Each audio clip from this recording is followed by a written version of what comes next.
welcome back to the channel. It's that time of year again. We're going out for our first wildlife documentary trips. We are currently about T-minus 5 hours or so away from heading for southwest Arizona.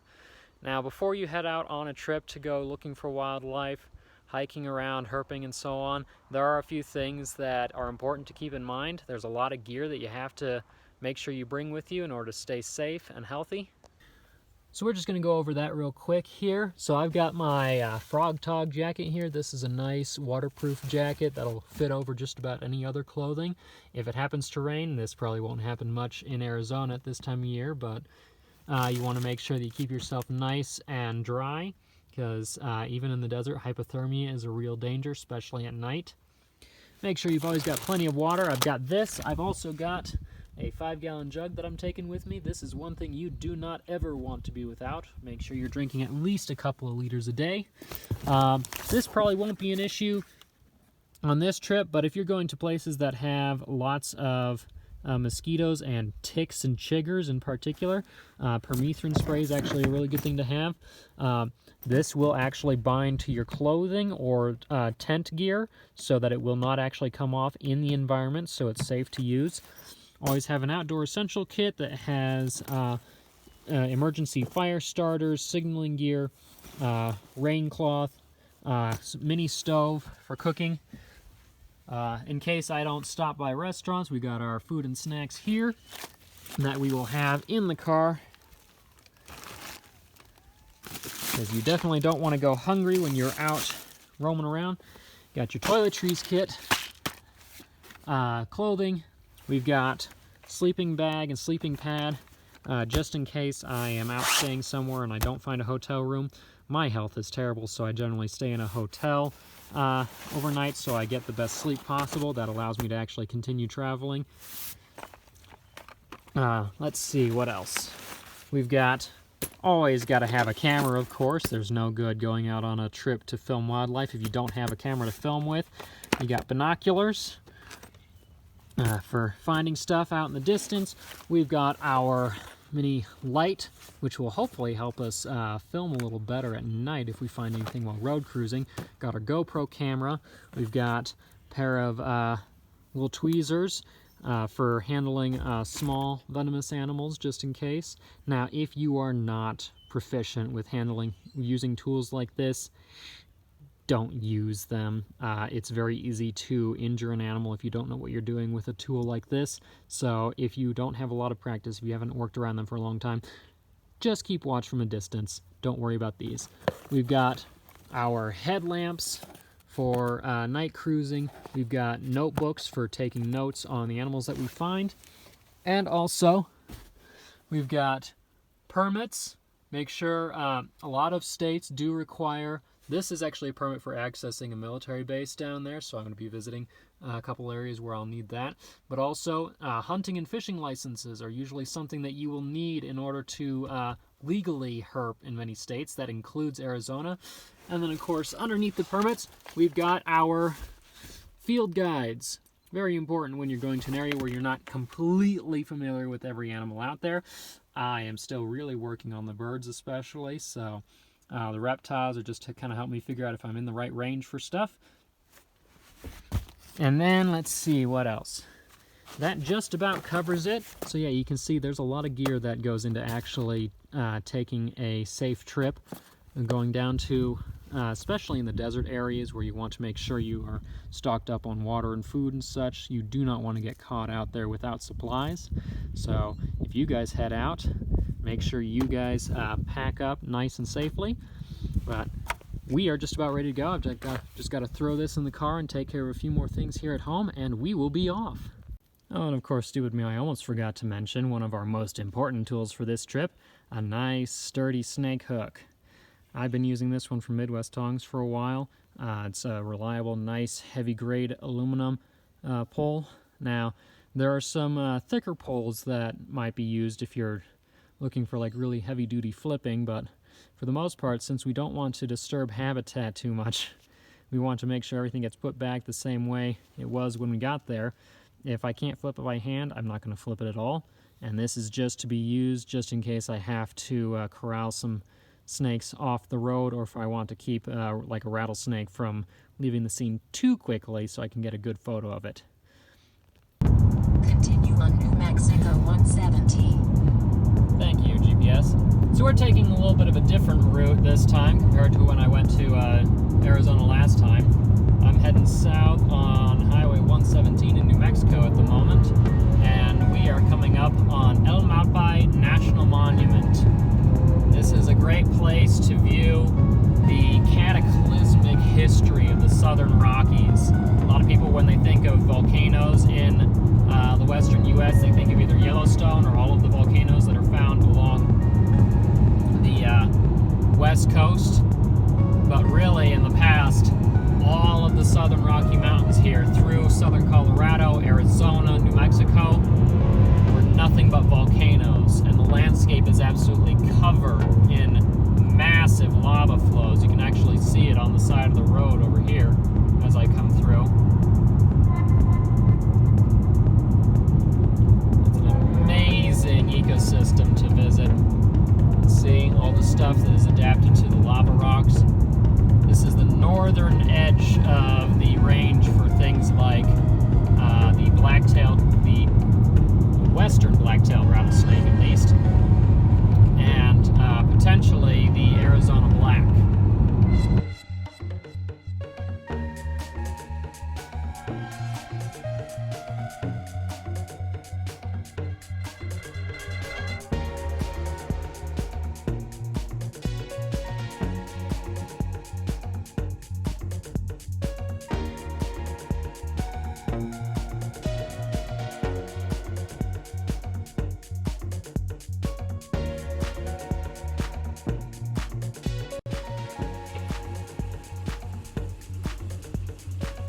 So somewhere down there is a canyon wren calling.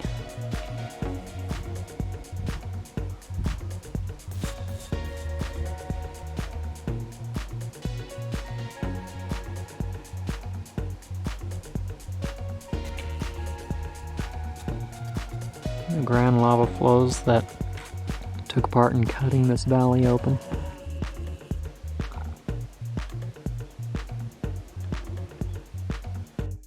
And as the highway takes you south through the edge of the monument, the sandstone cliffs rise up above you to several hundred feet straight out of the ground in some places. On your left, and then on your right, the lava flows go right by, and you can see where they piled over each other as the molten rock folded in on itself, and then as the millions of years have gone by, it's been broken down by the wind and rain and the very plants that are growing on it.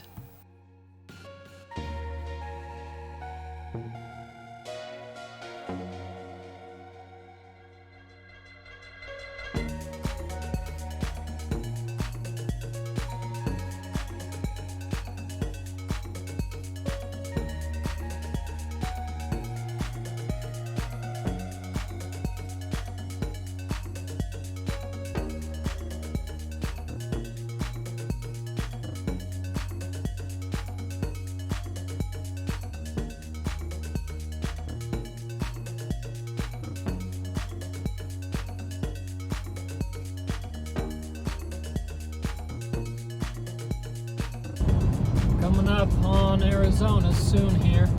You can see in the distance, even in mid-April, Arizona does have mountains that are above tree line that have snow on them. I'm not entirely certain, but that might be Mount Baldy off to the left there. It is, from my viewpoint, quite an impressive white-top monster over there. We're approaching the Mogollon Rim, which is the main transition from this upland pinyon juniper habitat to the lowland desert. That's a lot of snow over there on that thing. So to say the Salt River is running high looks like a bit of an underestimation of it. They've actually got the platform down there closed off, possibly because of how high it's running. My goodness. And all that water coming down off the mountains has also resulted in one of the best spring wildflower blooms that Arizona has seen in decades. Now to say, I can't even, plants are my other big thing, but I can't even identify half of the flowers that I saw down there. Hillsides were coated in flowers of just about every color you can imagine. As an example, here's a few of the photos that I took, and you'll see more of these throughout the videos here.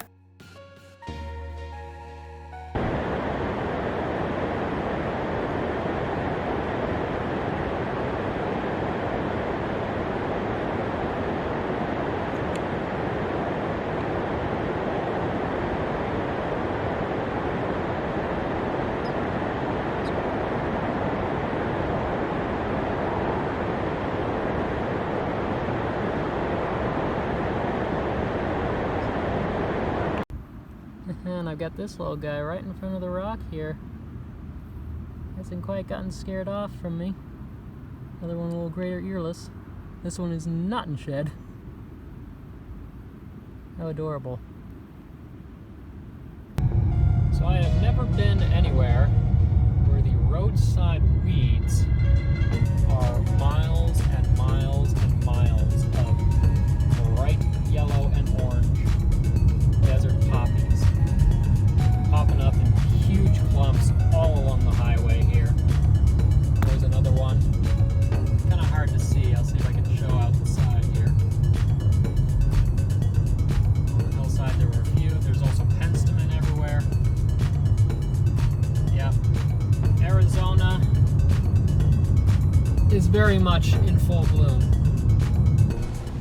Now, my first night in Arizona was to be spent at a relative's home, and in their backyard I finally got my first good video of the local Gambel quails.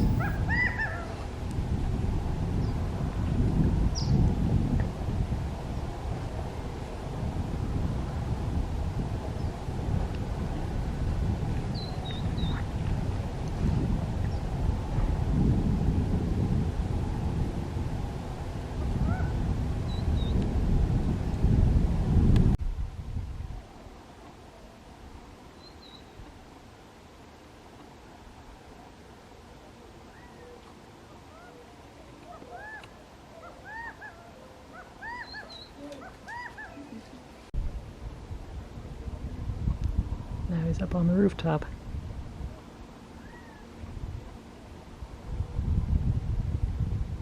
And there he goes. So this evening falls here. I'm heading up a little walk path, and I am surrounded. It looks kind of like wild Coreopsis. I'm not entirely sure that's what it is, but it's beautiful.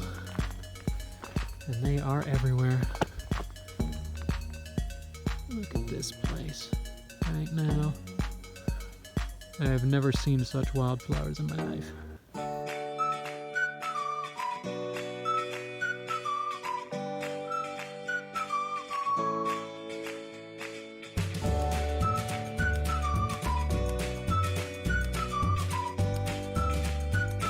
We got ourselves a young tarantula on the trail. Either that or one of the mini tarantula species. Here's my snake hook for scale. Cool little guy. Don't think this is the same as the big Arizona blacks I'm used to, certainly. Indeed, this one kind of has me stumped, because most of the tarantulas that I have seen wandering around are more than twice the size of this particular one. There are dwarf species known from the Superstition Mountains area. I don't know if this is one of them. Got ourselves a giant desert centipede here. He's not a very big one. He's got this very interesting bluish hue to him. Look at that guy. Moving around. Alright, doodly bee.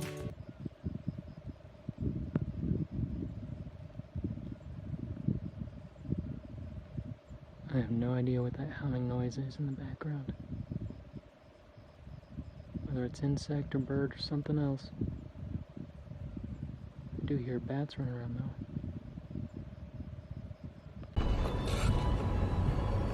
There's a coyote right over here.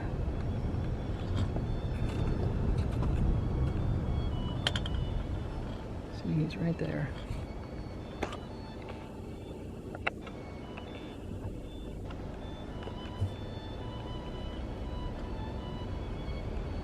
Can barely see him, but there he is. Alright, there we go. First snake of the night. A little desert night snake. Actually, a pretty good sized desert night snake. Hypsiglena chlorophaea. Actually, I almost passed this guy twice thinking he was just a piece of grass, but here he is laying out here. We'll get a couple of close-up photos here in a second. Beautiful snake. Alright, so here he is in hand. Hypsiglena chlorophaea. These guys are a member of the family Dipsatidae, formerly within the colubrid family, but they've been split out into their own group. These guys are a mildly rear-fang venomous species, but they are harmless to people, and they don't really get much bigger than this guy. He's a pretty good-sized one, like maybe a few inches longer, but not much more than that. These guys are primarily lizard eaters, so they will go after small lizards out here. Anyway, we've had him for a little bit here, so we're gonna just go and put him right off the side of the road. Isn't he adorable? Hi, you. Beautiful little black mask on the face. He's got some pretty good clear spots all the way down his back, too. So in terms of snakes, it wasn't quite the most exciting night here in Arizona, but at least we are on the board for the year, and quite a few other interesting creatures. So more often than not, when I go out on my own, it seems like the first night of a trip I usually get skunked. So since I've got a snake already on the board, I'd say that bodes pretty well for the rest of the trip. So here's hoping that tomorrow will be even better, because we're starting off pretty early, hopefully, here in Phoenix, and then heading to the southwest further on. So fingers crossed we'll find some good stuff. But until then, remember, if you'd like to help support educational materials produced here, consider joining as a patron on patreon.com/hcarlton. You'll get early access to the videos, as well as several other benefits that members only get. If you can't do a monthly subscription, there is a coffee link that will be in the description below, as well as links to my website, which has the shop where all the plants are for sale, as well as the database and blog, where I'm posting up information about the plants and animals that I work with. If you'd like to see more photos and videos, find me on social media, Instagram, TikTok, and Facebook at Carlton Carnivores. But until next time, I'm Hawken Carlton, and this is Carlton Carnivores. He's just sitting out here in the middle of the road, probably absorbing the remaining heat, because out where I am it's a bit cooler than near the city.